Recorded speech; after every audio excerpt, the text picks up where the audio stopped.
Estados Unidos, Rusia y China. Los tres habían abandonado a 90 millones de iraníes bajo un bombardeo devastador que nos dejó en un estado de shock absoluto. China, una nación que había consumido el petróleo de Irán durante 25 años, se aferró a sus contratos mientras huía.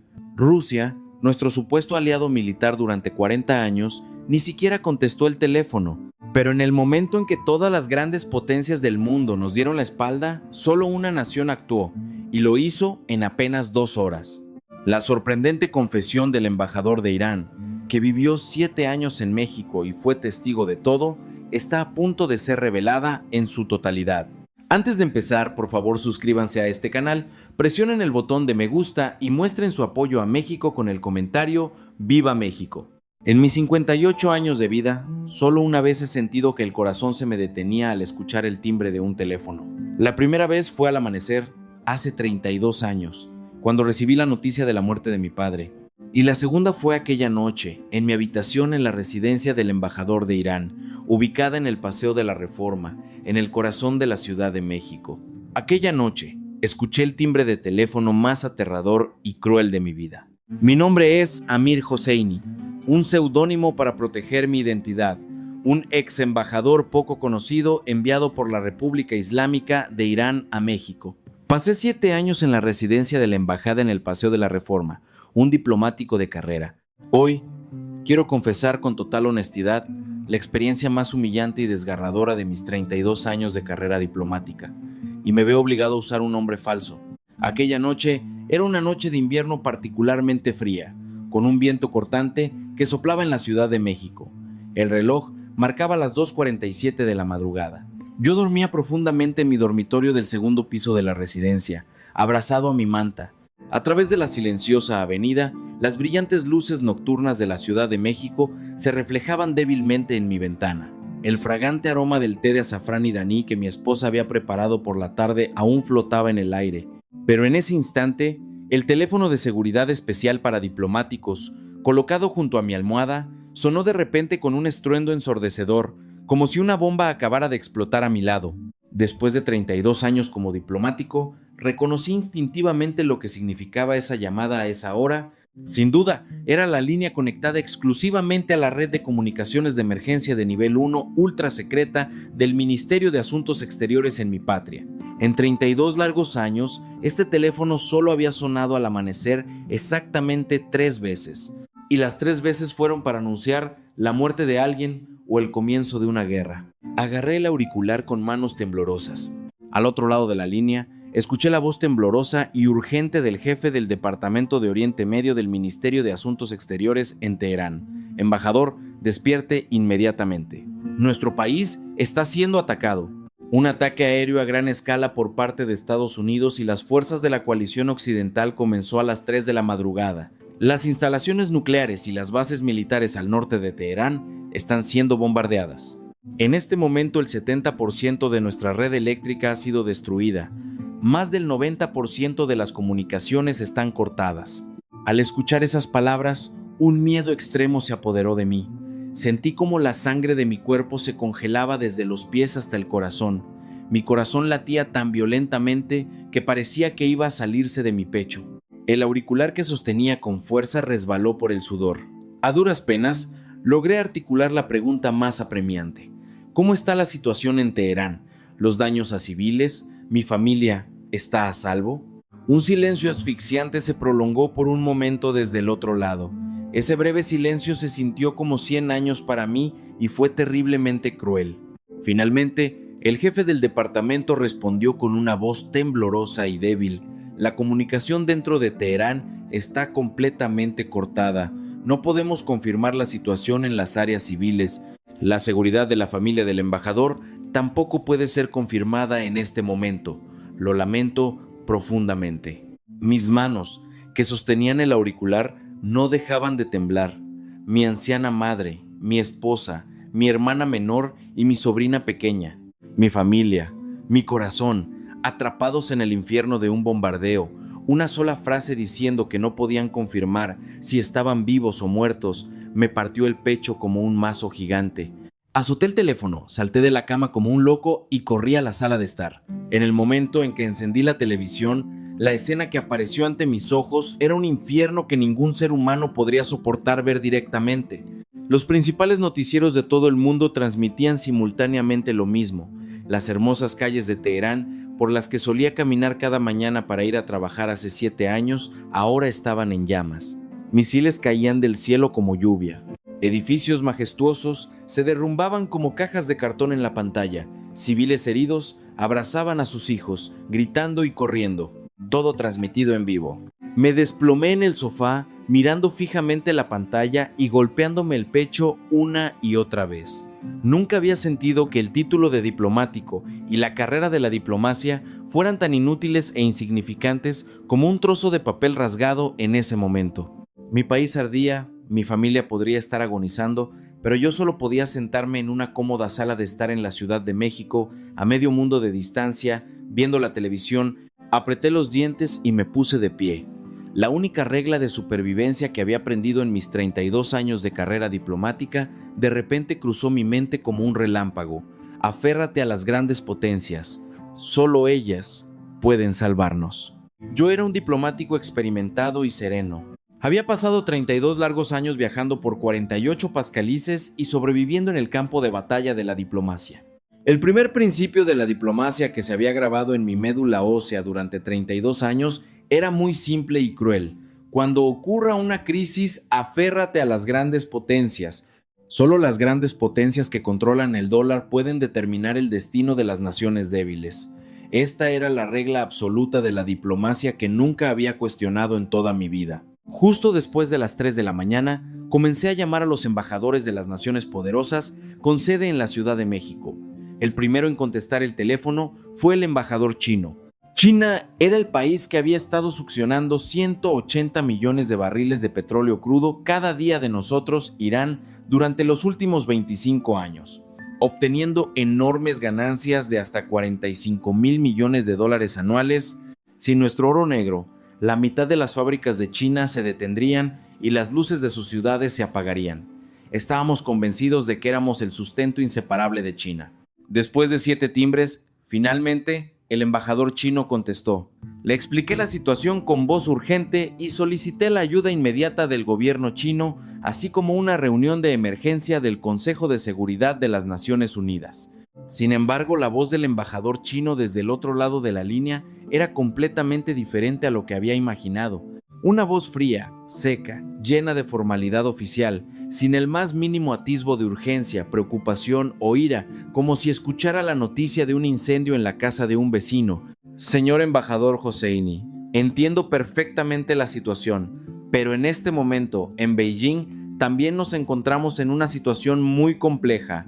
Necesitamos considerar nuestras relaciones con los Estados Unidos, y una conferencia del Consejo de Seguridad llevará algo de tiempo. De todos modos, informaremos a nuestro país. Pero por ahora, no se haga demasiadas esperanzas. No podía creer lo que oía. Un país que había succionado 45,000 millones de dólares en petróleo de nuestra nación durante 25 años decía: no se haga demasiadas esperanzas en el momento en que las bombas llovían sobre las cabezas de nuestro pueblo. Intenté contener la ira que me desbordaba y pregunté de nuevo. ¿Al menos podría impulsar una resolución de alto el fuego inmediato en el Consejo de Seguridad de la ONU? ¿No es su país un miembro permanente? El embajador chino tosió levemente al otro lado de la línea y añadió una frase con una voz muy lenta y cobarde.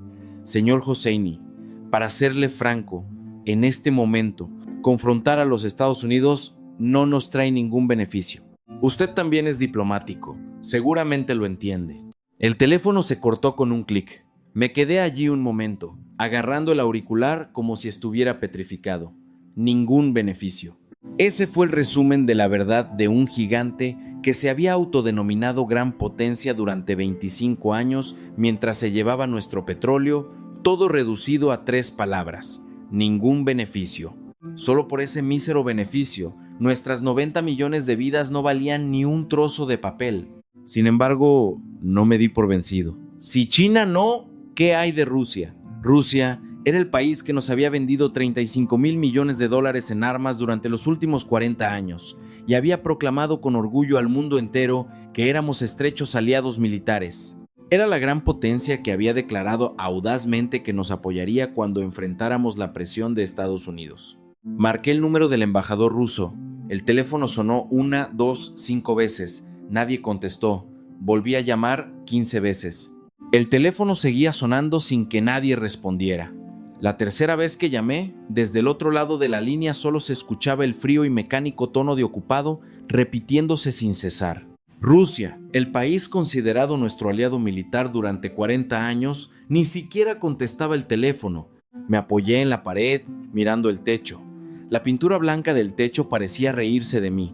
Cierto, Estados Unidos era el que nos bombardeaba, así que no se podía esperar nada. China estaba ocupada calculando sus beneficios. Rusia ni siquiera contestaba la llamada, así que el único camino que quedaba eran las Naciones Unidas, la gran organización que afirmaba proteger la paz de la humanidad. Era mi última esperanza. Pero las noticias de emergencia que llegaron del Ministerio de Asuntos Exteriores 1 hora después cortaron mi última cuerda de esperanza como un cuchillo afilado. En la reunión de emergencia del Consejo de Seguridad de la ONU, se presentó un proyecto de resolución para un alto el fuego en Irán, pero Estados Unidos lo vetó y la resolución fue rechazada.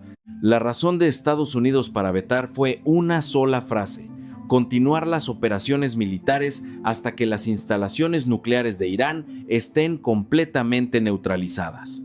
El país que llovía bombas sobre 90 millones de personas había vetado un alto el fuego en el Consejo de Seguridad de la ONU, y China y Rusia, los países que deberían haber bloqueado ese cruel veto, no movieron un dedo, permanecieron en silencio.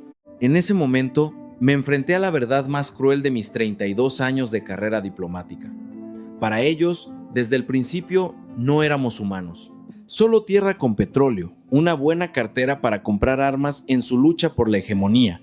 90 millones de vidas de mi pueblo valían solo eso para estas grandes potencias. Justo en ese momento, un miembro del personal de la embajada entró corriendo con el rostro pálido. En la pantalla de la tablet que me entregó apresuradamente había un informe de inteligencia recién recibido. En el momento en que leí la primera frase del informe, sentí una náusea terrible, como si mis entrañas se retorcieran. La embajada china en Teherán completó la evacuación de todo su personal en un plazo de 1 hora después del inicio del ataque aéreo. Se confirma que la prioridad fue el transporte de todos los documentos originales de los contratos de suministro de petróleo crudo a largo plazo con la parte iraní. 47 empleados locales iraníes no fueron informados previamente. El embajador chino, justo antes de la evacuación, dijo a su séquito: Irán está acabado, solo aseguren los contratos. La embajada rusa completó la evacuación de emergencia de todo su personal en un plazo de 8 horas después del inicio del ataque aéreo. Las últimas palabras del agregado militar de la embajada a los guardias de seguridad locales iraníes fueron: cuídense ustedes mismos. Estrellé la tablet contra el escritorio y me cubrí la cara con ambas manos. China, el país que había consumido nuestro petróleo durante 25 años, se aferró a sus contratos mientras escapaba, no a los humanos. Rusia, el aliado militar de 40 años, incluso dejó un cuídense ustedes mismos a los guardias de seguridad y desapareció como una rata. Estas son las grandes potencias. Este es el verdadero rostro de las grandes potencias a las que me enseñaron a aferrarme durante 32 años. Me senté solo en el despacho vacío de la embajada, sumido en la impotencia y mirando el techo sin rumbo. El frío viento invernal de la Ciudad de México se colaba por las rendijas de la ventana, clavándose en mi espalda como el hielo. Más allá de las colinas de las lomas de Chapultepec, las luces de la ciudad brillaban como si nada hubiera pasado. Mi país ardía, pero la Ciudad de México estaba tan en paz. Ese marcado contraste me apuñalaba el corazón como un cuchillo, doliendo cruelmente. No quedaba ningún lugar al que aferrarse, absolutamente ninguno. Eran ya más de las 5 de la mañana. Estaba a punto de desplomarme en el sofá de mi despacho, simplemente mirando la pantalla de la televisión sin rumbo. En la pantalla, mi país seguía ardiendo. Como embajador, no podía hacer nada. El pomposo título de diplomático en este momento no era más que una cáscara vacía e inútil, peor que la basura. Las grandes potencias todas se habían dado la vuelta. Las Naciones Unidas no eran más que un tigre de papel. Y yo, en una cómoda habitación en la Ciudad de México, era solo la persona más inútil y patética del mundo, sentado viendo morir a la gente de mi país por televisión. Justo en ese momento, sonó el teléfono diplomático ordinario de mi escritorio. Al principio, dudé en contestar. Seguramente sería otra llamada formal de otro país. Expresamos nuestra preocupación. Estamos monitoreando la situación. Por favor, contacte si necesita algo. No quería escuchar más esas palabras diplomáticas vacías y falsas que había oído hasta el hartazgo durante 32 años, pero un sentido del deber como embajador obligó a mi mano a actuar. Levanté el auricular y en el momento en que escuché la voz del otro lado, sentí una extraña conmoción, como si una corriente eléctrica recorriera todo mi cuerpo. La voz no era en inglés, árabe o ruso. Era el idioma más familiar para mis oídos durante los últimos 7 años. Un español suave pero claro, con un acento inconfundiblemente mexicano. Soy Ricardo Morales, subsecretario de Relaciones Exteriores de México. Lamento mucho contactarlo tan abruptamente a esta hora. Señor embajador, ¿se encuentra usted bien? Por un momento no pude creer lo que oía. ¿Se encuentra usted bien? Estoy muy preocupado por su seguridad. Acababa de escuchar del embajador chino ningún beneficio. Rusia ni siquiera había contestado, pero este subsecretario mexicano me llamaba personalmente a las 5 de la mañana para preguntar por mi seguridad, Irán y México. No tenemos pactos petroleros, ni alianzas militares, ni derecho a veto en el Consejo de Seguridad, nada. México no es una superpotencia aliada ni un socio militar y francamente, en términos de escala comercial, ni siquiera está en nuestro top 5. Es solo un país de tamaño medio en América. Sin embargo, el subsecretario de este país sin ninguna relación especial me llamó primero, antes que China, Rusia o cualquier otra potencia mundial, y pronunció palabras de genuina preocupación. Intenté ocultar mi confusión y respondí con la mayor calma posible. Subsecretario Morales, gracias. Estoy bien, pero la situación en mi país es muy grave. Inconscientemente usé el español. El español que había aprendido durante mis 7 años en la Ciudad de México salió de mi boca de forma natural más que el inglés o el farsi en ese momento. Las siguientes palabras del subsecretario Morales me dejaron aún más perplejo. Embajador, no estoy hablando en vano. Iré personalmente a la embajada. Llegaré en 1 hora. Si necesita cualquier cosa, por favor dígamelo. Después de que colgara, no pude soltar el auricular por un momento. ¿Iré personalmente a las 5 de la mañana a la embajada? En mis 32 años de carrera diplomática, nunca había ocurrido que un diplomático de un país socio viniera a visitarme personalmente en medio de una crisis. Una llamada telefónica, una declaración, concertar una cita a nivel de embajadores, esa es la fría realidad de la diplomacia internacional. Sin embargo, en ese momento no creía del todo que las palabras del subsecretario mexicano fueran completamente sinceras. Para ser honesto, mi instinto diplomático, podrido hasta la médula, seguía analizando fríamente por qué México se preocupa por nosotros, a pesar de la cálida llamada. ¿Es un cálculo para aumentar su presencia diplomática en Oriente Medio, aprovechando la situación de Irán? ¿O una medida, desde el punto de vista de la seguridad energética, preparándose para un aumento de los precios del crudo? Esto también es solo un cálculo de beneficios. En este mundo no existe la bondad pura. El primer principio de la diplomacia que me había dominado durante 32 años resonaba en mi cabeza. Todas las acciones diplomáticas son un intercambio de beneficios. No hay favor sin recompensa. Esperé la visita del subsecretario mexicano, pero en mi mente ya había preparado una lista de preguntas para sondear sus intenciones. ¿Qué querría? ¿Ampliar la importación de petróleo de Irán, el derecho a participar en proyectos de reconstrucción en Oriente Medio o necesitar el voto de Irán en el ámbito internacional? Exactamente 47 minutos después sonó el timbre de la embajada. Aún no eran las 6 de la mañana. Cuando el personal abrió la puerta, en medio de la fría y ventosa madrugada invernal del Paseo de la Reforma, estaba el subsecretario de Relaciones Exteriores de México, Ricardo Morales, el cuello de su abrigo levantado. En sus manos sostenía firmemente 2 bolsas de papel de las que salía vapor. Embajador, es muy temprano, así que no pude traer mucho. Pero comamos un poco de pan dulce y tomemos una taza de café caliente mientras hablamos. Supongo que no ha comido nada. Miré el pan dulce y el café humeante y por un instante me quedé sin palabras. El embajador chino había colgado diciendo ningún beneficio. El embajador ruso ni siquiera contestó. Estados Unidos nos llovía bombas. Sin embargo, el subsecretario de un país sin ninguna relación especial vino personalmente al amanecer, trayendo pan y café. Pero incluso en ese momento no me conmoví. No. Apreté los dientes para no conmoverme. Esto también es un cálculo. Debe haber una intención oculta. En este mundo no existe el pan dulce puro. Mi carrera diplomática, como una maldición de 32 años, pisoteó fríamente algo cálido que acababa de brotar en mi pecho. Pero la frágil calidez que intenté reprimir apretando los dientes aquella madrugada, solo 72 horas después, quemaría hasta los cimientos cada una de mis creencias de 32 años de carrera diplomática y me haría arrodillarme entre lágrimas. No podía imaginarlo en ese momento. Después de que el subsecretario Morales se fuera de la embajada, me quedé mirando la bolsa de pan que había dejado. Todavía estaba tibia, haciéndome sentir extraño. El maldito instinto de un diplomático de 32 años me susurró: eso no es pan, es un cebo. Seguramente exigirá algo a cambio. Deliberadamente no toqué el pan, porque aceptar un favor sin recompensa significa endeudarse, y una deuda te pone en desventaja en las negociaciones. Esa era la fría regla de la diplomacia. Pero lo que realmente me enfureció no fue el pan, sino los devastadores informes de mi patria que llegaron solo 3 horas después, cuando ya había amanecido por completo. Todos los equipos de comunicación de la embajada comenzaron a sonar como locos. Los correos electrónicos y videos enviados desde Teherán a través de una conexión satelital intermitente y casi rota eran un infierno que el ojo humano no podía soportar ver directamente.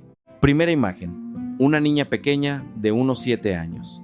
Todo su cuerpo cubierto de polvo negro, saliendo de un edificio de apartamentos medio destruido por una bomba cerca del Palacio de Golestán en el norte de Teherán. Ambos brazos de la niña estaban heridos por fragmentos de hormigón. Sangre roja goteaba. La niña no paraba de gritar algo hacia la pila de escombros. Al principio, el sonido era tan malo que no podía oír con claridad. Pero cuando subí el volumen al máximo, escuché cada palabra repetida de esa pequeña boca. Mamá, mamá. En farsi significa madre. Su madre había quedado sepultada bajo esos escombros. Miré la pantalla, sentí una náusea terrible y corrí al baño, abrazando el inodoro. Vomité bilis, solo líquido estomacal, y recordé el rostro de mi sobrina, la hija de mi hermana, de 8 años este año. Con las comunicaciones cortadas, ni siquiera podía confirmar si estaba viva o muerta. ¿Estaría ella ahora también llamando a su madre frente a los escombros como esa niña en la pantalla? Solo pensarlo hacía que mi corazón doliera como si lo estuvieran estrujando. La segunda imagen era aún más terrible. El centro de Teherán, la calle del bazar más concurrida, ahora se había convertido en un lamentable montón de escombros por las bombas, y gente herida yacía esparcida por la calle, gimiendo, pero la escena que apareció en una esquina de la pantalla me dejó petrificado como una piedra. Un vehículo blindado perteneciente a la embajada china estaba estacionado al borde de la calle. A través del grueso cristal oscuro, la silueta de los funcionarios de la embajada china cargando un pesado archivador de metal en el vehículo era claramente visible, justo al lado de civiles iraníes heridos y sangrando. Estaban pisando la sangre y los escombros de mi pueblo para transportar un archivador. En el momento en que vi esa escena, apreté ambos puños. Todo mi cuerpo temblaba. Sabía perfectamente, hasta la médula, lo que contenía ese archivador. Los contratos de suministro de petróleo a largo plazo de nuestros campos petroleros del sur de Irán. Las copias originales de los acuerdos de empresas conjuntas con compañías petroleras. Memorandos de entendimiento relacionados con los derechos de desarrollo portuario. Los documentos de los beneficios que habían obtenido succionando nuestro petróleo como sangre durante 25 años. Dejaron a los humanos y se aferraron a papeles viejos mientras huían. Transportaban sus certificados de beneficios pisando la sangre de mi pueblo agonizante. La tercera imagen era la escena de la evacuación del personal de la embajada rusa. El personal de la embajada rusa cargaba sus pertenencias en 3 enormes camiones militares, subiendo apresuradamente a los vehículos con rostros llenos de miedo. En el video, 2 guardias de seguridad locales iraníes estaban frente a la puerta principal de la embajada, agarrando las manos del personal ruso y suplicando: «Llévenos con ustedes. Si nos quedamos aquí, moriremos». Pero el personal ruso se deshizo de sus manos y cerró las puertas. Cuando los camiones comenzaron a moverse, uno de los guardias persiguió al camión, luego cayó al suelo, sollozando desconsoladamente. Esa fue la última imagen. Golpeé la mesa, la pluma cayó, la tinta se derramó por el suelo. Este era el verdadero rostro de aquellos que se habían promocionado como aliados militares durante 40 años. Para ellos, Nosotros, los iraníes, éramos solo guijarros que se pisan al ser abandonados. Y Estados Unidos. De Estados Unidos no hace falta ni hablar. El autor intelectual que llovía bombas sobre nuestros hijos incluso celebró una conferencia de prensa, de pie detrás de un podio, y hizo una declaración increíblemente descarada y nauseabunda. Estados Unidos está llevando a cabo ataques precisos y limitados para eliminar la amenaza nuclear de Irán y está haciendo todo lo posible para minimizar el daño a civiles. ¿Daño civil mínimo? Niños gritando por sus madres frente a los escombros, hospitales abarrotados de heridos, sangre corriendo por los pasillos. ¿Es eso mínimo? Hice todo lo posible por reprimir el impulso de lanzar el control remoto de la televisión. Mi primer principio de diplomacia, grabado en mi médula durante 32 años. Aférrate a las grandes potencias. Solo ellas pueden salvarnos. Se había quemado como un fino trozo de papel ante esta cruel realidad, convirtiéndose en cenizas. China se aferró a sus contratos mientras huía. Rusia pisoteó a los guardias de seguridad y desapareció. Estados Unidos llovió bombas y mintió diciendo que era mínimo. Estas son las grandes potencias. Este es el verdadero rostro de las grandes potencias a las que me había inclinado, elogiado y aferrado durante toda mi vida. Me desplomé en el sofá de mi despacho vacío, mirando el techo y susurrando. Durante estos 32 años he vivido inclinado ante ellos. Fui tan estúpido.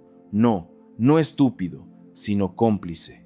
Un cómplice que había empujado a mi nación a este infierno. Era el segundo día después del inicio del bombardeo. El frío y claro sol de invierno iluminaba el cielo de la Ciudad de México, pero mi corazón estaba lleno de una oscuridad más densa que el humo negro sobre Teherán. El personal de la embajada hacía cola frente a los teléfonos, con lágrimas en los ojos, para confirmar la seguridad de sus familias en casa. Yo estaba solo en mi despacho, apretando los dientes, leyendo los terribles informes que no dejaban de llegar. Justo en ese momento, un miembro del personal a cargo de la información de la embajada no llamó a la puerta, sino que entró directamente. Sus ojos estaban muy abiertos, aterrorizados. Su rostro estaba pálido, sin una gota de sangre, como si acabara de sufrir un gran shock. Temblando, me tendió una tablet. «Embajador, por favor, mire esto. Es un video que acaba de llegar de Teherán, pero yo tampoco entiendo lo que está pasando». Tomé la tablet y presioné el botón de reproducir. La pantalla mostraba una calle en el centro de Teherán. En medio de la calle destruida, el humo negro todavía se elevaba de los edificios medio demolidos por las bombas. Miles de civiles inundaban la calle. Eso en sí mismo no era sorprendente. En una guerra es común que los civiles salgan a la calle. Sin embargo, en el momento en que vi lo que sostenían en sus manos, mi mano que sostenía la tablet no pudo evitar temblar. En sus manos había banderas. Pero no era la bandera de Irán, ni la bandera de la República Islámica, el símbolo de la revolución. En las banderas que miles de civiles levantaban al unísono, había 3 franjas verticales, verde, blanca y roja, con un águila en el centro. Era la bandera de México, la bandera de por país. Casi se me cae la tablet al suelo. Retrocedí el video y lo vi de nuevo. No había lugar a error. En medio de la ciudad convertida en cenizas por las bombas, miles de iraníes, desde heridos vendados, madres cargando a sus hijos, hasta ancianos con bastones, todos inundaban las calles. Cada uno sostenía una bandera de México dibujada a mano, y de sus bocas un solo eslogan resonaba: «México, México, oh México». Detuve el video y me quedé mirando la pantalla por un momento. No podía entenderlo en absoluto. ¿Por qué México? ¿Cuál era exactamente la relación entre Irán y México? No China, el país que compró nuestro petróleo durante 25 años, ni Rusia, el aliado militar de 40 años, sino México, un país de tamaño medio en América, a medio mundo de distancia, cuyo nombre mi pueblo aclamaba. Inmediatamente intenté contactar al Ministerio de Asuntos Exteriores en Teherán a través de la conexión satelital intermitente. Finalmente, la conexión se estableció. El portavoz del Ministerio de Asuntos Exteriores en mi país informó de la situación con una voz aún más confundida que la mía. Embajador, no es solo en Teherán. Fenómenos similares están ocurriendo simultáneamente en Isfahán, Shiraz, Tabriz. En las principales ciudades de todo el país, la gente está dibujando y ondeando espontáneamente banderas mexicanas, inundando las calles. El gobierno no ha organizado esto. Ninguna facción política ha intervenido. El gobierno en Teherán había emitido una orden de emergencia. La orden era solicitar formalmente ayuda al gobierno de México, pidiendo el envío de una delegación de apoyo médico y mano de obra para la reconstrucción. Colgué el teléfono y miré por la ventana por un momento. Más allá del silencioso paseo de la Reforma, las luces del Ángel de la Independencia brillaban débilmente en la neblina invernal. Mi mente era un caos. ¿Por qué México? ¿Por qué? Para encontrar la respuesta, comencé a movilizar toda mi fría capacidad de análisis como diplomático. Entré en la sala de archivos de la embajada y comencé a examinar los registros de las relaciones diplomáticas entre Irán y México. Y allí comencé a encontrar piezas de una historia sorprendente que nunca había notado en mis 7 años en la Ciudad de México. La carretera de la amistad. Una carretera construida por un equipo de 20 ingenieros y trabajadores mexicanos en el desierto iraní hace 50 años, con su sudor. Una unidad especial de las Fuerzas Armadas Mexicanas enviada a los Emiratos Árabes Unidos junto con las tropas locales compartieron sudor y entrenaron juntos. Un equipo de rescate, los Topos, que no llevaban armas sino herramientas y perros de rescate, salvando vidas después de terremotos, ganándose el apodo de ángeles de entre los escombros. Los médicos mexicanos, que en lugar de armas sostenían estetoscopios y respiradores, tratando a 120 pacientes en una misión de paz en el Líbano, reconstruyendo una escuela dañada y enseñando a los niños sobre su cultura. El apodo que el pueblo libanés les dio a los mexicanos, el mejor regalo que Dios nos ha dado. Leí esos registros. Mis manos temblaban, incapaz de pasar la página. 7 años viví en este país. 7 años sin saber ninguna de estas verdades. No es que no pudiera saberlo, sino que no lo consideré importante. A los ojos de un diplomático, México era solo un socio económico inteligente que producía automóviles y productos electrónicos. Nunca había mirado seriamente lo que México había hecho en Oriente Medio, o la sinceridad que el pueblo mexicano había dejado en nuestro desierto.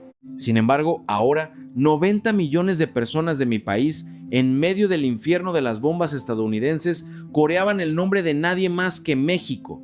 El sudor de hace 50 años, los 120 registros de tratamiento médico, los recuerdos de niños sonriendo al aprender sobre otra cultura, habían cruzado medio siglo para estallar en medio de esta guerra. Me senté en la silla de la sala de archivos, sosteniendo mi cabeza con ambas manos, y susurré: durante estos 7 años, ¿qué he estado viendo en este país? Eran alrededor de las 3 de la tarde de ese mismo día. Desde el vestíbulo del primer piso de la embajada, un miembro del personal llamó por el intercomunicador con ansiedad. «Embajador, hay un visitante, un anciano mexicano, pero insiste en verlo. No tiene cita previa. Pero no importa lo que le digamos, se niega a irse. Normalmente, no me reuniría con ningún visitante sin cita. El puesto de embajador requiere formalidad y protocolo. Y especialmente en una situación de crisis como esta, reunirse con un visitante desconocido era completamente inapropiado desde el punto de vista de la seguridad, pero ese día algo extraño había en mi corazón, no pude negarme. Quizás porque ya estaba demasiado insensible por las terribles noticias de mi país. Les dije que lo dejaran pasar. 3 minutos después, la puerta de mi despacho se abrió. De pie frente a la puerta había un anciano mexicano, quizás de unos 80 años. No era muy alto, era delgado y su espalda estaba ligeramente encorvada. El anciano llevaba una chamarra azul oscuro, limpia pero desgastada. Tenía partes raídas. Una mano del anciano abrazaba con fuerza una bolsa de papel marrón descolorida contra su pecho, como si fuera algo más precioso que su vida. Pero lo que me llamó la atención primero no fue la ropa o el rostro del anciano, fueron sus manos. Esas manos eran completamente diferentes a cualquier mano que hubiera visto en mis 58 años de vida. Los nudillos de sus dedos estaban hinchados, anormalmente ásperos, las palmas agrietadas, y dentro de las grietas 50 años de tiempo se habían incrustado, ásperos y callosos, tanto que ningún jabón podría limpiarlos. Sus uñas estaban rotas en muchos lugares y descoloridas. Entre el índice y el dedo medio había una gruesa capa de callos, como guijarros, quizás por haber sostenido objetos pesados durante años. No eran las manos de un músico que toca un instrumento. ni las de un erudito que escribe un libro o un funcionario que hojea documentos. Eran las manos de alguien que había pasado toda su vida luchando con hierro, cemento y piedra en bruto para crear algo. Eran las manos de un constructor. «Embajador, gracias por recibirme», dijo el anciano con una voz clara pero ligeramente temblorosa en español. Respondí en español. «Bienvenido. Por favor, siéntese. ¿En qué puedo ayudarlo?». El anciano se sentó en el sofá, pero no soltó la bolsa de papel marrón que abrazaba contra su pecho como si contuviera algo más valioso que su vida. El anciano abrió lentamente la boca. «Embajador, este año cumplo 84 años. Mi nombre es Miguel Hernández. Embajador, vine a Irán hace 52 años». Me incliné involuntariamente desde mi silla. ¿Irán hace 52 años? El anciano continuó. «A los 22 años, fui seleccionado como trabajador de la construcción enviado por una gran empresa constructora mexicana a Irán. Nuestra tarea era construir una gran carretera en la capital de Irán. Embajador, ¿sabe el nombre de esa carretera? La Carretera de la Amistad. ¿Sabía que en medio de Teherán, en su país, hay una carretera llamada Carretera de la Amistad? Asentí. El shock de cuando descubrí ese nombre por primera vez en la sala de archivos unas horas antes aún no había desaparecido. Los ojos del anciano se nublaron, como si fueran arrastrados medio siglo atrás. La temperatura era de 58 grados. Pensé que el termómetro estaba roto. No era un calor en el que los humanos pudieran vivir. Si ponías un huevo en el suelo, se cocinaba en menos de un minuto. Nos levantábamos a las 4 de la mañana y empezábamos a trabajar antes de que saliera el sol. Durante el día hacía demasiado calor. Si tocabas el hierro, la piel de tus palmas se quemaba. Agarrar un pico hacía que la piel se arrancara. La sangre fluía, pero aún así no nos deteníamos. El anciano miró sus manos ásperas, que descansaban en el reposabrazos del sofá. Las marcas de los callos y las grietas en esas manos, las cicatrices formadas en el desierto iraní hace 52 años, seguían intactas hasta el día de hoy. «¿Por qué lo hizo?», pregunté. El anciano levantó la cara y me miró directamente. «Embajador, ¿sabe lo pobre que era México en ese entonces? Eran tiempos de escasez. En mi pueblo había días en que no había nada que comer. Teníamos que comer lo que la tierra nos daba. Mi madre, al no tener leche, nos hacía tole con lo poco que teníamos. Con eso, el estómago se llenaba, pero el hambre ardía todo el día. Pero si no comíamos, moríamos de inanición. Éramos gente de un país así». La voz del anciano tembló ligeramente. La gente decía: «Si vas a Irán, puedes ganar dinero. Si envías ese dinero a tu familia en México, no morirán de hambre». Así que me fui. Aunque muriera, me iría. Trabajé allí durante 5 años. Si un dedo se rompía, me lo vendaba. Al día siguiente, seguía trabajando. Si me desmayaba por un golpe de calor, le pedía a la gente que me echara mucha agua. Cuando recuperaba la conciencia, volvía a agarrar el pico. Así es como construimos la Carretera de la Amistad. El anciano, con mucho cuidado, abrió la bolsa de papel marrón que abrazaba contra su pecho. De ella, sacó una fotografía en blanco y negro descolorida. Los bordes de la foto estaban amarillentos. Había muchos pliegues, pero la escena en la foto seguía viva. En medio de un vasto desierto, una ancha carretera pavimentada se extendía sólidamente. Sobre la carretera, docenas de jóvenes mexicanos con ropa gastada y cascos se abrazaban por los hombros y sonreían alegremente. Detrás de la foto, un gigantesco letrero de granito estaba grabado en paralelo en farsi y español con las palabras «Carretera de la Amistad». Los rostros de los jóvenes en la foto estaban todos oscurecidos por el sol. Estaban tan delgados que se les veían los huesos, pero sus ojos brillaban como los de personas que habían conquistado el mundo entero. El anciano señaló a una persona en la foto, un joven delgado que sonreía alegremente en el extremo izquierdo de la primera fila. Le faltaba un diente frontal. La sonrisa era aún más prominente. Ese era don Miguel Hernández, hace 52 años. «Embajador, he llevado esta foto en mi pecho durante 52 años. Ni un solo día la he dejado». Las esquinas de los ojos del anciano estaban rojas, pero no lloraba. Era la mirada firme que solo pueden tener las personas que han pasado por 52 años de altibajos en la vida. «Embajador, he visto las noticias en la televisión sobre la guerra en Irán. Por eso vine aquí». «¿Vino aquí para qué?». «Debemos ayudar a Irán». «Nosotros, México, Debemos ayudar. Por un momento, no pude ocultar mi perplejidad. Don Miguel, sus palabras son muy valiosas, pero ese es un problema que requiere una decisión a nivel nacional, no algo que yo pueda decidir por mi cuenta. El anciano se inclinó lentamente desde el sofá, mirándome directamente a los ojos. En ese momento, la mirada del anciano cambió por completo. No era la mirada nublada de un hombre de 80 años, la mirada ardiente de un joven de 22 años que había agarrado hierro y sangrado en un desierto a 58 grados hace 52 años, había revivido, cruzando medio siglo de tiempo. Embajador, hace 52 años, trabajé en el desierto iraní durante 5 años. En ese entonces, el pueblo iraní hizo algo por nosotros. Cuando nos desmayábamos por el calor mientras trabajábamos, los iraníes corrían a ayudarnos.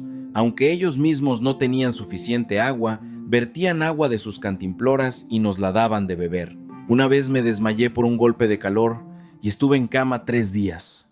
Una anciana de un pueblo iraní me trajo una medicina herbal que ella misma cocinó en su casa. No podíamos comunicarnos, pero esa anciana vino todos los días, durante 3 días, hasta que pude ponerme de pie de nuevo. La voz del anciano comenzó a temblar, pero las lágrimas aún no fluían. Embajador, han pasado 52 años. No sé si esa anciana sigue viva o ha fallecido, pero nunca la he olvidado ni un solo día. Esa sinceridad, compartir su agua, traer su comida a un extraño que no hablaba su idioma, así es el pueblo iraní. Esa gente ahora está siendo bombardeada y está muriendo. El anciano apretó su puño arrugado, golpeando su rodilla con fuerza. No vine aquí a hacer diplomacia. Vine aquí a devolver el favor a las personas que me dieron un vaso de agua hace 52 años. Si el país no ayuda, iré yo mismo. Llevaré este viejo cuerpo y me iré. En ese momento, por primera vez en mis 32 años de carrera diplomática, sentí que algo se rompía dentro de mí. China había colgado diciendo ningún beneficio. Rusia ni siquiera contestó. Esas grandes potencias, los países que se habían autodenominado aliados durante 25, 40 años, se aferraban a los contratos mientras huían como ratas. Sin embargo, un anciano de 84 años de este país, sin ningún beneficio, obligación diplomática o pacto militar, vino a la embajada para devolver el favor de un vaso de agua recibido hace 52 años. Apretó el puño, diciendo que iría a Irán incluso con su viejo cuerpo. ¿Es esto un cálculo? ¿Es esto un intercambio de beneficios? ¿Es esta una acción que encaja en las reglas de la diplomacia que aprendí durante 32 años? No pude responder. Frente a este anciano que había abrazado una fotografía durante 52 años y no podía olvidar el desierto iraní, mis 32 años de lógica diplomática no eran más que un trozo de papel basura. Agarré la mano del anciano, áspera y callosa, fría y dura, pero era la mano más cálida que jamás había estrechado en mis 58 años de vida. Esto no era un negocio, esto no era una ceremonia diplomática, esto era sinceridad. Después de que don Miguel Hernández se fuera de la embajada, no pude hacer nada por un momento. El lugar en el sofá donde se había sentado parecía conservar su calor. La sensación áspera y callosa de la mano del anciano no desaparecía de mi palma. En mi escritorio, la bolsa de pan que el subsecretario Morales había traído esa mañana todavía estaba allí. Miré el pan, lentamente extendí la mano y abrí la bolsa. Era un panecillo ya frío, pero en el momento en que lo llevé a mi boca, un nudo se formó en mi garganta y las lágrimas brotaron.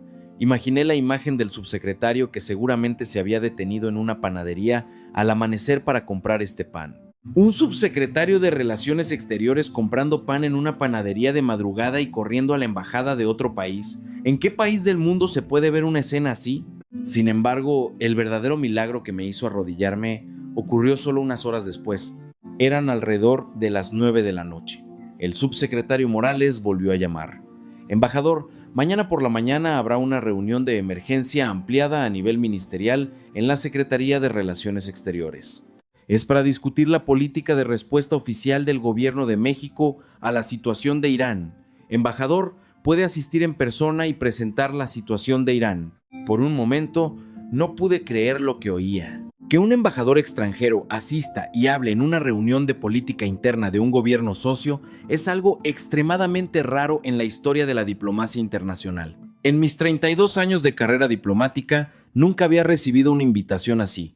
Acepté de inmediato. A la mañana siguiente, muy temprano, 7º piso, gran sala de reuniones de la Secretaría de Relaciones Exteriores de México en la Ciudad de México. En el momento en que entré en la sala de reuniones, comprendí de inmediato por qué esta reunión se llamaba de emergencia ampliada. Porque las personas sentadas alrededor de la gigantesca mesa redonda eran el núcleo del poder nacional de México. El secretario de Relaciones Exteriores, el secretario de la Defensa Nacional, el jefe del Estado Mayor Conjunto, el director del Centro Nacional de Inteligencia e incluso subsecretarios y jefes de departamento relevantes. Más de 20 personas estaban sentadas conteniendo la respiración cuando comenzó la reunión. El secretario de Relaciones Exteriores presentó primero la situación actual en Irán. En la pantalla se proyectaron videos del bombardeo en Teherán y las imágenes de las manifestaciones ondeando la bandera de México. El ambiente en la sala de reuniones se congeló. Luego, el secretario me señaló y dijo: «Hoy hemos invitado especialmente al embajador de Irán en México. Queremos escuchar la voz directa desde el terreno». Me levanté de mi silla. Las miradas de más de 20 altos funcionarios mexicanos se centraron en mí. Comencé a hablar en español, con la voz temblorosa. El español que había aprendido y dominado durante 7 años en la Ciudad de México en este momento se sentía más urgente y profundo que cualquier otro idioma. Honorables líderes del gobierno de México y distinguidas partes interesadas. En este momento, decenas de miles de personas de mi país están siendo heridas y asesinadas por las bombas. China, el país que compró nuestro petróleo durante 25 años, se ha aferrado a sus contratos mientras huía. Rusia, el aliado militar de 40 años, ni siquiera contestó el teléfono. Las Naciones Unidas son impotentes ante el veto de Estados Unidos. En el momento en que todas las grandes potencias del mundo dieron la espalda, 90 millones de iraníes espontáneamente dibujaron y ondearon la bandera de México, inundando las calles y coreando solo el nombre de México. Respiré hondo y continué. Ayer, un anciano mexicano vino a mi embajada, un hombre de 84 años que construyó la carretera de la amistad en el desierto de Irán hace 52 años. Me dijo que hace 52 años el pueblo iraní le dio un vaso de agua y para devolver ese favor iría a Irán incluso con su viejo cuerpo. La sala de reuniones estaba en silencio absoluto. Vi las esquinas de los ojos de varios participantes enrojecer. Durante estos 32 años he vivido como un diplomático y creía que la diplomacia era un intercambio de beneficios. Pero después de conocer a ese anciano, me di cuenta de que he estado equivocado durante 32 años. Su país, México, nunca vino a nosotros por beneficios ni nunca pisó nuestra tierra para conquistarla. Lo que México dejó en el desierto de nuestro Medio Oriente fue solo sudor y sinceridad. Y esa sinceridad, 50 años después, hoy estalla en medio del infierno de la guerra, convirtiéndose en el grito de ayuda de 90 millones de personas. Por favor, ayúdenos. Por favor, sálvenos. Un pesado silencio envolvió la sala de reuniones. En ese silencio, el secretario de la Defensa Nacional abrió la boca con una voz muy seria.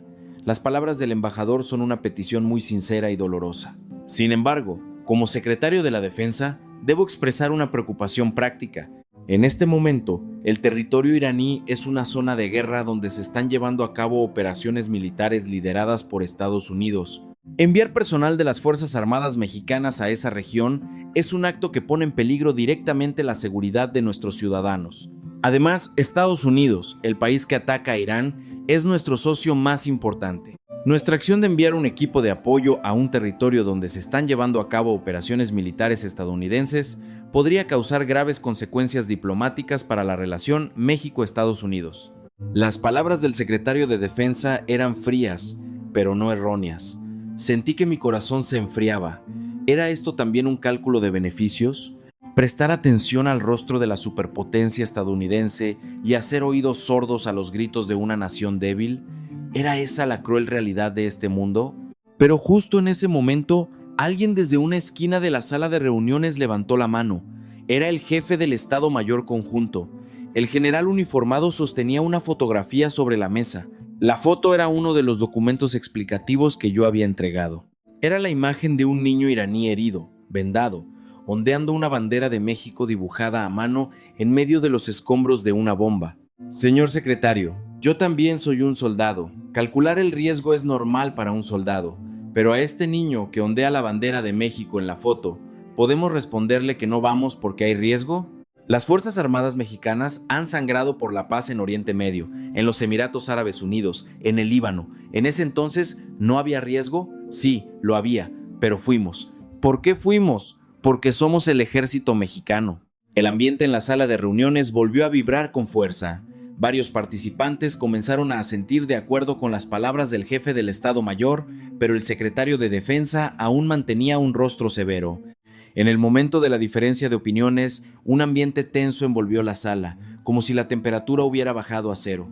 La pesada puerta de madera de la sala de reuniones se abrió y un hombre entró. Los 20 altos funcionarios sentados en la sala se pusieron de pie al unísono. Era el presidente de México. El presidente no dijo nada. Caminó lentamente hasta la cabecera de la mesa y se sentó. Su expresión era tensa, pero la mirada en sus ojos cuando me vio, sentí una leve calidez. Cuando el presidente se sentó, el ambiente en la sala de reuniones se volvió pesado como el plomo. He estado escuchando la discusión, dijo el presidente con una voz profunda y clara. Entiendo completamente las preocupaciones del secretario de Defensa. También he escuchado la opinión del jefe del Estado Mayor y he escuchado personalmente la súplica del embajador de Irán. La mirada del presidente recorrió las fotografías colocadas sobre la mesa, la vista de la ciudad de Teherán destruida por las bombas, la gente gritando, llorando, ondeando banderas de México, la imagen de un niño pequeño, vendado, dibujando la bandera de México con un lápiz. El presidente tomó una de las fotos. La foto que tomó el presidente era una vista aérea que mostraba a cientos de miles de personas reunidas frente al letrero de la carretera de la Amistad que había existido durante 50 años. En medio del humo negro de las bombas que cubría el cielo, una gran multitud de civiles ondeaba una enorme bandera de México, reunida alrededor del letrero de granito. Hace 50 años, la generación de nuestros padres y abuelos trabajó hasta los huesos en ese desierto para construir esta carretera, la carretera de la Amistad. Nuestro nombre está grabado en esa tierra. Pasó la revolución, pasó la guerra, pasaron 50 años, pero esa gente no borró el nombre. ¿Por qué no lo borraron? Porque el sudor que derramaron nuestros abuelos era real. La voz del presidente comenzó a ganar fuerza. La relación con Estados Unidos que mencionó el secretario de Defensa, el riesgo diplomático, todo es cierto, pero hoy les propongo a todos hacer un cálculo diferente. El presidente se levantó lentamente de su silla. Hace más de 80 años, este país abrió sus puertas a miles que huían de la guerra y la tiranía en España. Estaban destrozados, no tenían nada. ¿Acaso les preguntamos qué beneficio nos traerían? Si tenían petróleo, si nos ofrecerían bases militares. Todos en la sala contuvieron la respiración, escuchando las palabras del presidente. No, los recibimos porque era lo humano, lo correcto. Si esas naciones en aquel entonces hubieran calculado el beneficio, muchos de nosotros, descendientes de esa generosidad, no estaríamos aquí hoy. México no sería el país que es. La mirada del presidente se dirigió al secretario de Defensa. Señor secretario, la oportunidad de devolver el favor a las personas que nos salvaron ha llegado, no devolviéndolo directamente, sino transmitiendo ese favor a otros. En este momento, 90 millones de personas están muriendo por las bombas a medio mundo de distancia y están llamando nuestro nombre. Si nos damos la vuelta, sería un insulto al sacrificio de aquellos que nos tendieron la mano en el pasado. El presidente apoyó ambas manos sobre la mesa. He decidido que enviaremos una delegación de apoyo médico de emergencia y un equipo de apoyo a la reconstrucción de México a Irán. No un equipo de combate, un equipo de paz que lleva estetoscopios y respiradores. En lugar de armas, llevan cemento. En lugar de bombas, llevan esperanza. Así como la generación de nuestros abuelos que construyó la carretera de la Amistad hace 52 años, nosotros también usaremos nuestras manos desnudas para reconstruir lo que ha sido destruido. El secretario de Defensa se mordió el labio por un momento, luego inclinó lentamente la cabeza. Seguiré las órdenes del presidente.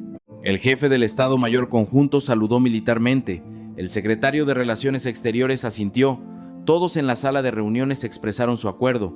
Nadie se opuso. En ese momento, yo estaba sentado en una esquina de la sala, apretando ambos puños, con la boca firmemente cerrada. Después de 32 años viviendo como diplomático, nunca había visto una reunión como esta.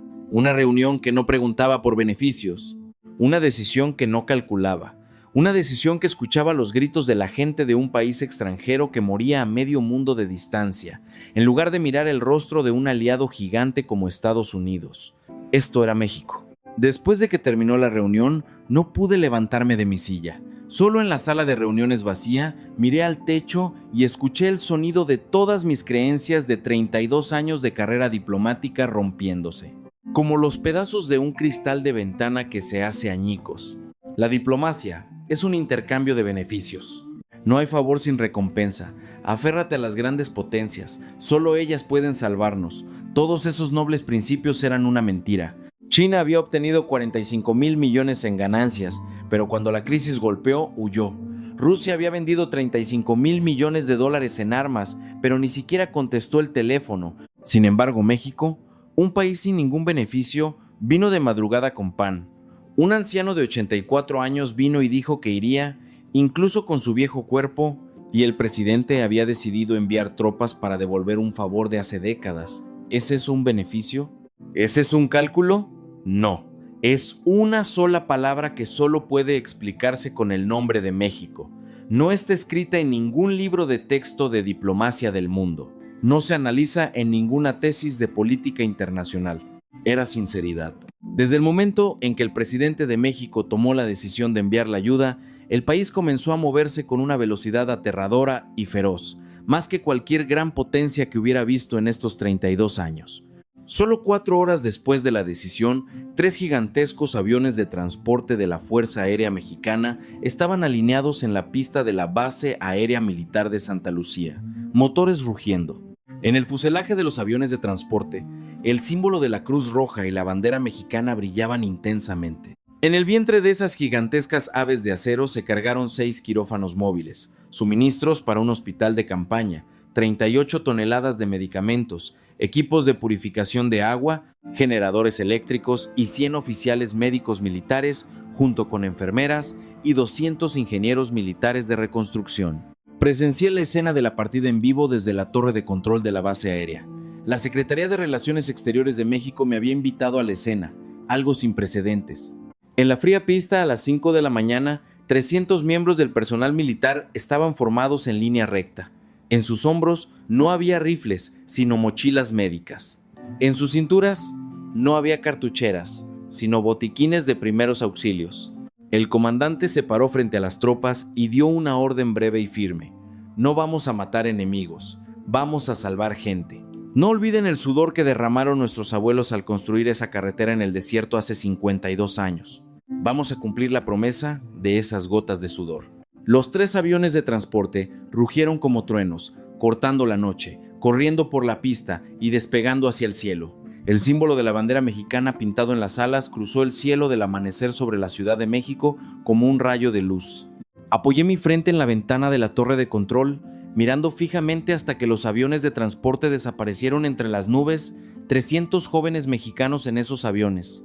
Eran completos extraños para nosotros, los iraníes, sin ninguna relación de sangre, alianza o beneficio. Sin embargo, esos extraños ahora arriesgaban sus vidas para volar a un campo de batalla bombardeado para salvar a los extraños de mi país.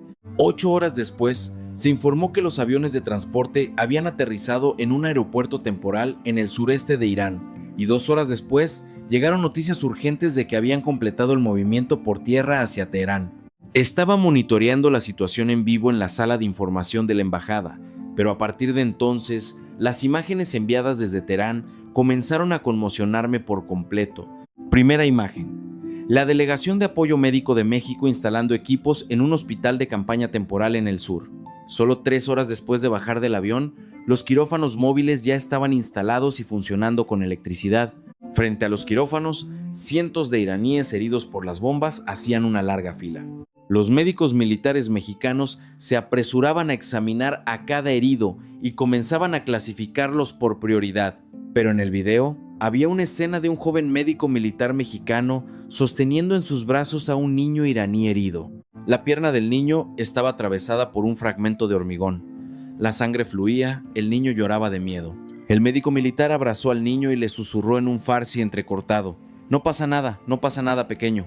Segunda imagen: los ingenieros militares mexicanos reconstruyendo un edificio de una escuela primaria destruido por las bombas en Teherán. Detrás de los soldados mexicanos sudorosos, cubiertos de polvo, cemento y ladrillos, había una escena de iraníes observando. Uno por uno, se acercaron y comenzaron a transportar ladrillos junto a ellos.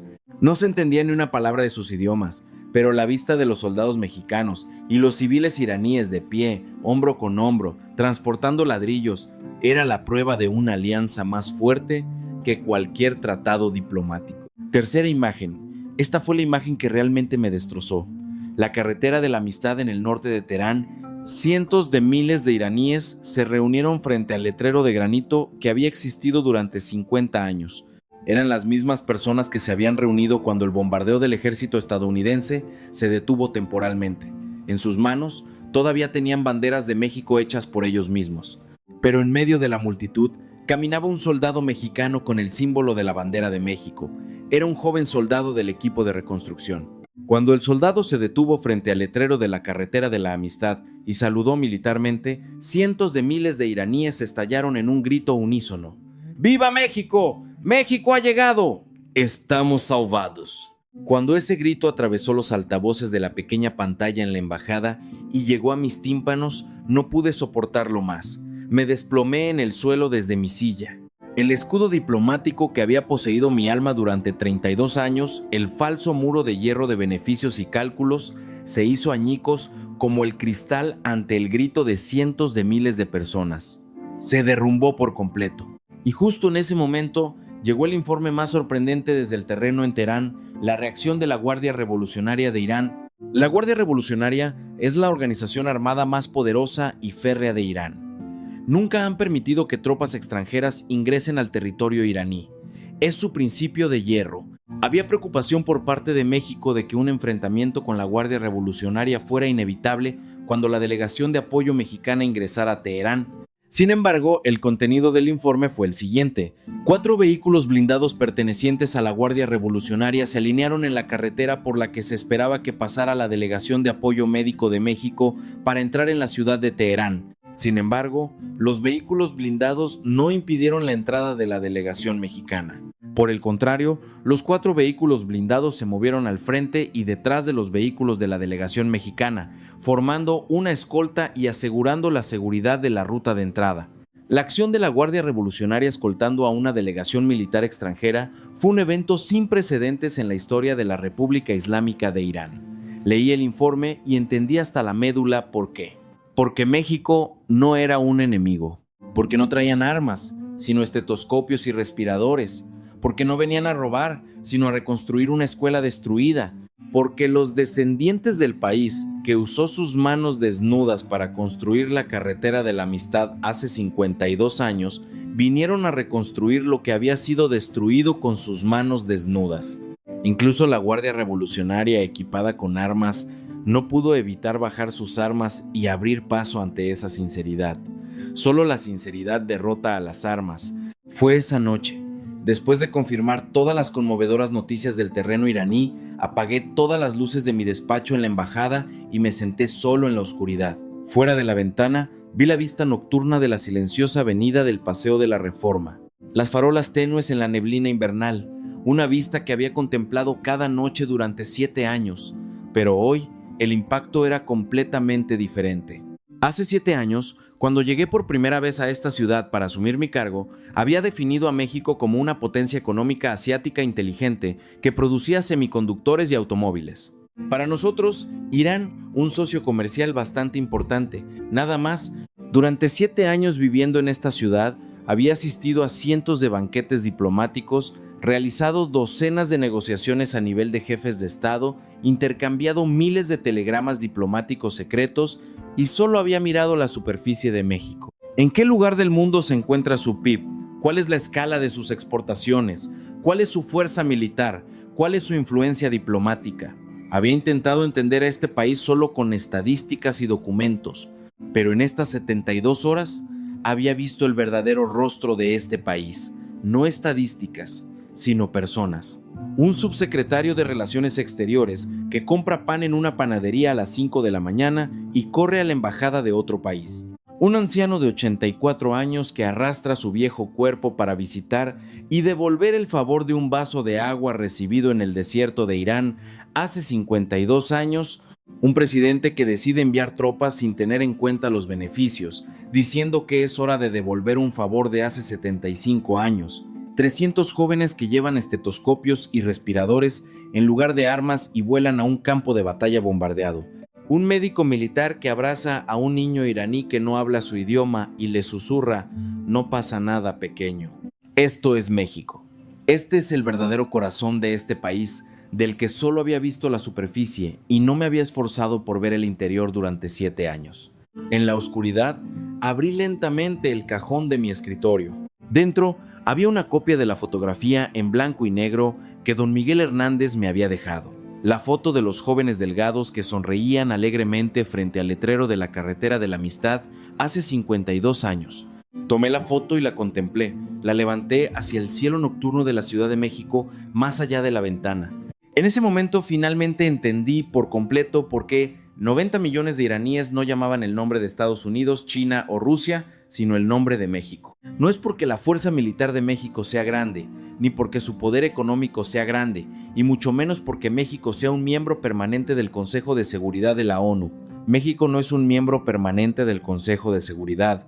No tiene armas nucleares, ni es una superpotencia que determina el orden mundial, pero México tiene un arma única que ninguna otra gran potencia posee. Es la sinceridad. Esa sinceridad de los jóvenes delgados de un país pobre hace 52 años que sangraron para construir una carretera en un desierto a 58 grados, esa sinceridad que salvó vidas con estetoscopios y respiradores en lugar de armas en un campo de batalla en el Líbano, esa sinceridad que derramó sudor junto a las tropas locales en el desierto de los Emiratos Árabes Unidos y se ganó el nombre de hermanos, y ahora esa sinceridad había enviado a 300 jóvenes a un campo de batalla bombardeado sin ningún beneficio. Los 45,000 millones de dólares de China, los 35,000 millones de dólares de Rusia o los portaaviones nucleares de Estados Unidos, ninguno pudo lograrlo. Pero la sinceridad de México lo había hecho. Una gota de sudor de hace 52 años había cruzado medio siglo para convertirse en la semilla de un milagro que vivía en los corazones de 90 millones de personas. La alianza que las grandes potencias habían forjado con dólares y armas huyó como una rata después de una sola bomba. Pero la confianza que México había construido con sudor, con las manos desnudas, no fue destruida ni un ápice por 50 años de tiempo, tormentas de sangre de una revolución o el fuego de una guerra. Esta es la verdadera regla de la diplomacia. La respuesta que busqué durante 32 años estaba aquí, en este pequeño pero gran país, México. A la mañana siguiente sonó el timbre de la puerta de la embajada. Cuando abrí la puerta, don Miguel Hernández estaba allí. El rostro del anciano estaba lleno de una sonrisa brillante y suave. No la expresión triste que vi la primera vez hace 2 días. Embajador, he visto la televisión. México. Hemos enviado una delegación médica a Irán, ¿verdad? Sí, don Miguel, la hemos enviado. Gracias a usted. El anciano negó con la cabeza. No gracias a mí. Gracias a la anciana iraní que me dio de beber agua hace 52 años. La semilla que ella sembró después de 52 años ha dado fruto. El anciano sacó algo de su bolsillo. Era un pequeño pin, la bandera de México, un pequeño pin de metal que llevaba en el cuello de su chamarra. El anciano lo puso en mi mano. Por favor, guárdelo hasta que su país se levante de nuevo. México estará a su lado. Al igual que la carretera de la amistad ha resistido 52 años, nosotros también resistiremos, se lo prometo. Recibí el pequeño pin con ambas manos y no pude decir una palabra por un momento. El pin de la bandera de México en mi palma se veía borroso porque mis lágrimas no dejaban de fluir. Durante estos 32 años había estado dominado por las reglas de hierro de la diplomacia. Las relaciones entre países son un intercambio de beneficios. No hay favor sin recompensa. No se puede sobrevivir si no te aferras a las grandes potencias. Todo era una mentira. La verdadera diplomacia no es un intercambio de beneficios. La verdadera alianza no se forja con dólares y armas. La verdadera relación entre países se crea solo con la sinceridad que brota de lo más profundo del corazón humano. Como un vaso de agua compartido en el desierto hace 52 años. Como un trozo de pan comprado de madrugada, como la voz temblorosa de un médico militar abrazando a un niño que no habla su idioma y susurrando: "No pasa nada, pequeño". Y el único país que ha demostrado esa sinceridad de manera continua, sin vacilar, durante más de 50 años, es México. Esta es la sorprendente historia presenciada por un ex embajador de Irán en México en 72 horas. Por favor, compartan ampliamente esta historia, donde una gota de sudor de hace 52 años se convirtió en la salvación de 90 millones de personas. La más pequeña de las sinceridades cambiará el mundo. Por favor, suscríbanse a este canal y presionen el botón de me gusta. Gracias.